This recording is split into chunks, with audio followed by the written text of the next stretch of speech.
예, 할렐루야 샬롬 하고 우리 인사합니다. 할렐루야 샬롬 샬롬 샬롬 샬롬 샬롬. 하나님 사랑합니다. 여러분 주 안에서 사랑합니다. 오늘은 침묵의 행진이라는 제목으로 6장 8절에서 14절까지 우리 합독했습니다. 예, 말하는 것보다 때로는 말이 없는 침묵이 더 어떻게 보면 아주 엄숙하게 느껴질 때가 있습니다. 그죠? 예, 우리가 영적인 싸움에서는 특별히 그렇습니다. 예, 더 큰 힘을 발휘하는 침묵. 하나님께서도 너희는 가만히 잠잠히 있어 라고 말씀하시죠. 또한 세미한 음성 중에 나타나는 주님을, 하나님을 우리가 배울 때가 있습니다. 이런 것처럼 예, 하나님께서 요단을 건너 가나안 땅에 들어온 이스라엘 백성들에게 여리고 성을 점령할 것을 명령하십니다. 알다시피 여리고 성은 난공불락의 견고한 그러한 성, 높은 꼭대기에 세워진 그러한 성이죠. 인간적으로 볼 때 이스라엘 백성들이 이 성을 점령할 수 있는 확률은 거의 없습니다. 예, 그런데 하나님 이 성을 내게 붙였다라고 말씀합니다. 그리고 예, 모든 것을 너희들이 다 점령할 수 있을 것이다 라고 이렇게 약속을 해주시죠. 이 여리고 성을 점령하는 전략을 그리고 또한 제시하시는데, 이 전략대로 행해서 여리고 성을 점령하는데 그 전략 자체가 무장한 군인들이 앞장서서 다음에 양각 나팔로 예, 뿔을 만든 나팔을 잡은 7명의 제사장들이, 그 다음에는 하나님의 언약궤 법궤가 그 뒤를 따르고 그 뒤를 군사들이 따르고 그리고 백성들이 뒤따르는 이런 순서로 가라, 뭐 그럴 수 있겠죠. 그런데 이해가 잘 되지 않은 부분은 엿새 동안 매일 한 번씩 성을 돌기만 하라는 것입니다. 그리고 마지막 7째 날은 7번 돌고 나팔을 불 때 백성들이 외치는 것인데, 6일 동안은 어떻게 돌라고 그래요? 침묵으로 여리고 성을 돌아라. 예, 이렇게 말씀합니다. 그 성을 도는 것 자체가 공격을 받을 수가 있겠죠. 많은, 몇 명도 아니고 엄청난 많은 숫자에 거의 200만 명인데 거기서 백성들이 다 참석하지 않았다 할지라도 수천 명이 될 텐데 그 인원들이 그 성을 도는 모습 한번 상상해 보십시오. 적군들이 볼 때는 정말 이거는 그 도는 그 순간에 총칼이, 총은 없었을 테니까 칼과 창이 날아올 수가 있습니다. 아주 위험한, 노출된 그런 상태에 더구나 또한 함성도 없이 조용히 돌라는 거죠. 하나님께서 이스라엘 백성들을 하여금 여리고성을 침묵으로 돌라고 하신 그 이유 우리가 한번 깊이 묵상해보는 시간 같습니다. 첫째, 침묵은 하나님만을 바라보게 만드는, 저희들이 말을 안 하고 잠잠히 곰곰하게 있을 때 뭐해요? 대개는 생각하죠. 어떤 문제에 대해서 깊이 생각할 때 우리가 말을 할 수가 없습니다. 거기에만 집중을 하기 때문에. 그런 것처럼 이제 정말 거의 이거는 불가능한 그러한 일을 행하는 일에 있어서 말을 안 하고 묵묵히 그 성을 돌 때 이 백성들 또한 이 군사들의 마음은 어떨까? 도대체 하나님이 왜 이 성을 돌라고 하실까 하면서 우리가 아마 곰곰이 정말 심각한 마음으로 돌 수 있을 것 같습니다. 얘기를 하다 보면은 서로 의견이 분분하죠. 이러다 보면 다툼도 일어날 수도 있고 또 거기에 또한 절망적인 말, 부정적인 말들이 많이 나올 수도 있겠는데, 그것을 하신 하나님께서 그 성을 도는데 시간이 상당히 소요가 될 겁니다. 그동안을 너희들 말하지 말고 돌아라. 매일매일 기도하면서 돌아라 라는 거죠. 하나님께서 이것을 이렇게 우리를 차지하게 해주신다고 하셨어. 이 마음에만 모두 한 마음을 모아서 돌라는 그런 뜻을 갖고 있으실 것으로 저는 그렇게 느껴집니다. 우리가 어떤 일을 할 때도 정말 심각한 일, 뭔가 정말 집중해서 일을 할 때는 숨도 쉴 수 없을 만큼의 그 어떤 아주 심각한 생각이 들죠. 호흡 소리도, 숨소리조차도 더 조용하고 싶을 때가 있습니다. 야훼께서 너희를 위하여 싸우시리니. 출애굽기 14장 14절에도 이렇게 말씀하죠. 너희는 가만히 있을지어다. 그래서 가만히 있으라는 말은 입을 열지 말라는, 침묵을 조용히 하라는 그런 말씀을 하고 있습니다. 하나님께서 싸우셔서 승리하는 것을 이스라엘 백성들은 보만 하면 돼요. 기다리고 바라기만 하면 된다. 아무것도 하지 말고 가만히 있어, 조용히 있어, 이 말씀을 하고 있습니다. 내가 다 할게, 이런 거죠. 예, 아이들이 뭐라고 할 때 엄마들이 어떻게 가만히 조용히 있어, 내가 해줄게, 너는 할 수가 없어, 이렇게 얘기하죠. 그럼 아이는 어떻게 해요? 가만히 지켜봅니다. 이런 것처럼 너희는 가만히 있어. 우리들 너무 요즘에 못 참아요. 너무 급해요. 그죠? 그리고 저부터도 아이고 될까 안 될까 어머 아무래도 안 될 것 같아 이런 마음이 더 많이 듭니다. 이런 것처럼 외치는 것이 어떻게 보면 큰 소리로 목소리 큰 자가 이긴다고 그러죠. 그런 것 같지만 때로는 반대로 우리가 아무 말도 안 하고 묵묵히 있을 때 저 사람도 이제 무슨 생각을 하고 있는 걸까? 때로는 굉장히 궁금하기도 하고 어떤 욕심을 갖고 있나 어떤 마음을 갖고 있나 저 사람은 어떤 사람인가 이런 마음이 들 때도 있다라는 거죠. 침묵으로 하나님만을 바라보는 훈련이 어때요? 누구도 그랬어요? 엘리야 선지자도 그렇게 했었죠. 그리시니까에 갔을 때 까마귀를 통해서 먹을 것을 갖다 주신 하나님을 바라보는 훈련을 받았던 적이 있었습니다. 엘리야 선지자도 외치는 것이 꼭 사명만은 아니다. 까마귀를 통해 먹을 것을 갖다 주신 하나님을 바라보는 훈련, 침묵으로 하나님만을 바라보는 훈련이 우리에게도 꼭 필요하다라는 말씀을 하고 있습니다. 침묵할 때 우리 시선은 자연히 어디로 내가 할 수 없는 것, 나를 바라보고 계시는 가장 높은 곳에 계시는 그분을 우리가 바라보고 마음으로 간절하게 절실하게 그렇게 바라보고 외치고 집중할 수 있는 그런 때일 수도 있다. 또한 그러므로 인하여 침묵은 하나님의 음성을 듣게 합니다. 우리가 물론 큰 소리로 우리 통성으로 기도할 때도 막 그럴 때는 막 내 힘을 다해서 온 마음껏 온 힘껏 내 음성이 하나님께 들리라고 그렇게 막 누구보다도 내 소리가 더 커 하고 크게 기도할 수도 있습니다. 집중해서. 그런데 또 때로는 정말 조용하게 하게 깊이 어떻게 골똘하게 하나님께만 시선을 고정하고 하나님을 바라보는 그러한 침묵의 기도도 굉장히 중요합니다. 오히려 그 부분이 더 크게 집중할 때 우리가 그래서 소리를 내는 것은 다른 생각, 분심이 들어올 수 있기 때문에 차라리 소리를 내서 막 거기다 집중적으로 기도해라 이런 뜻도 가지고 있습니다. 그런데 정말 골똘하게 몰두해서 조용하게 그렇게 집중할 때 그것이 또한 더 아주 큰 집중력이 일어날 수도 있다는 것. 약속의 성취를 위해서는 하나님의 음성을 반드시 들을 필요가 있고 그 음성을 듣기 위해서는 우리가 정말 잠잠히 조용히 마음을 가라앉혀야 할 때가 있다. 영적인 전투에서 승리하기 위해서 하나님의 전략을 하나님부터 들으려면 우리가 정말 잠잠히 고요히 하나님께만 마음을 모으는 그러한 침묵이 필요하다.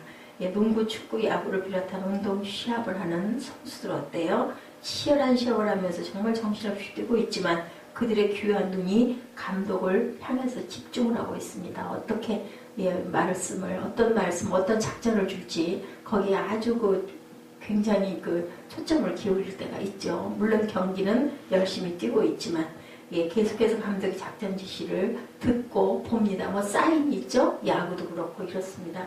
여호수아와 이스라엘 백성들이 여리고성 전투에서는 승리했지만 작은 아이성 전투에서 실패한 것의 근본적인 원인은 이제 자만한 거죠. 내가 할 수 있어. 내가 하는데 이런 마음을 갖기 때문에 실패를 했었다. 내가 한 게 아닌데 사실은 하나님이 하신 것인데 우리는 삶에도 일상에서도 그런 착각을 할 때가 얼마나 많은지 뭔가를 이루고 나면 당연히 내가 해서 된 것 같습니다. 그런데 절대로 그냥 일어나는 일은 없다고 하죠. 그 뒤에 그 위에 계시는 하나님이 나를 바라보시고 좋은 일을 주셨다라는 것을 우리가 항상 깨달아 알고 나는 정말 내가 할 수 있는 일은 한계적인 것밖에 없다. 더 크고 높은 일, 내가 할 수 없는 모든 일들은 하나님께서 하신다라는 생각을 하면서 우리가 침묵으로 그 음성을 듣기를 항상 원해야 된다. 우리의 문제가 아니죠. 우리가 침묵하지 못하고 하나님의 음성에 귀를 기울이지 못한다면 그것이 바로 문제라는 것을 우리가 꼭 깨달아 알아야 된다.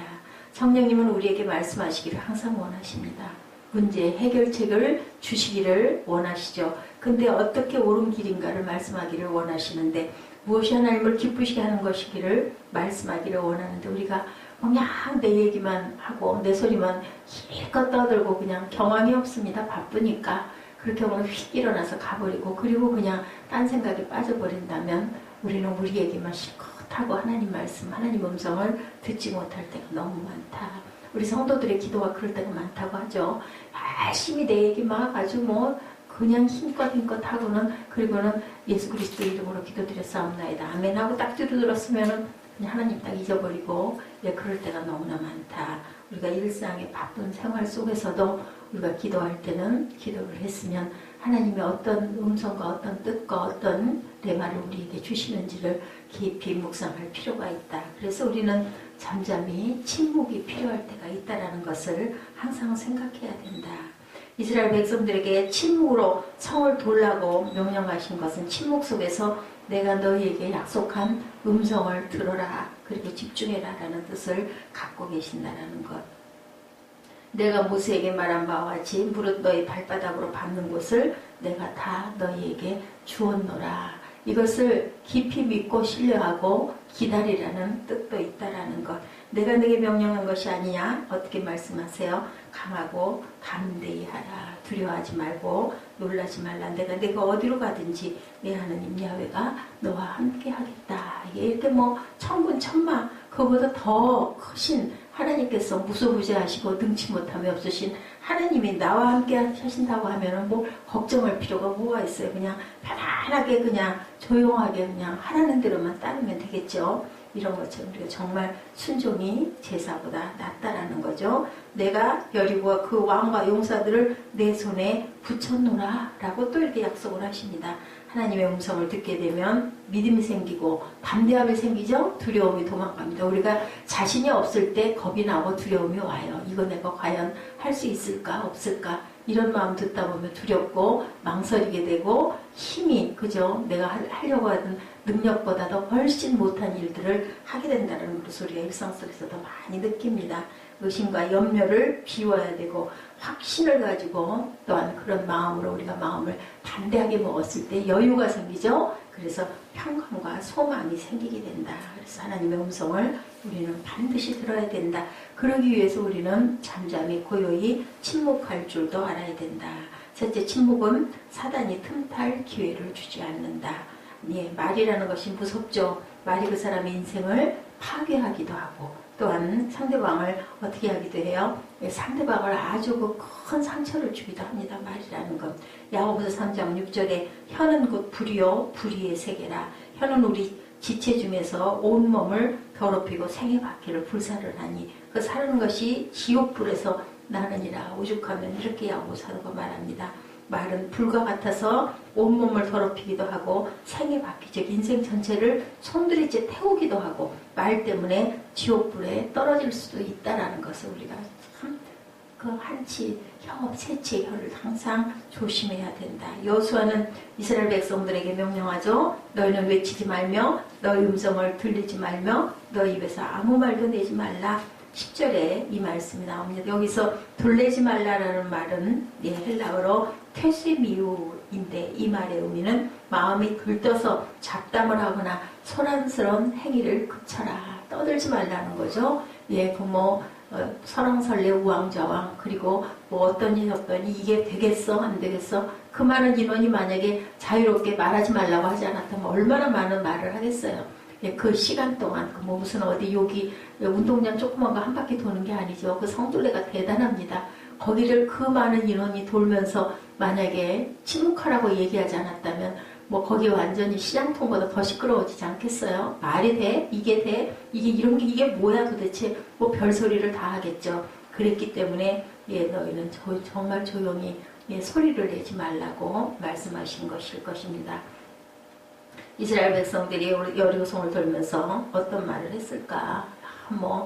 저 성은 어떻게 생겼는데 어떤데 이거 이렇게 돈다고 이게 되겠니? 별의별 소리를 다 하겠죠. 특히 우리 눈이 어때요? 항상 간사해서 말도 안 돼 이렇게 돌아가지고 뭐가 되겠어? 이런 소리들 에이 이거 돈다고 안 돼 그냥 그만두자 이런 작당들이 많이 일어날 것이다.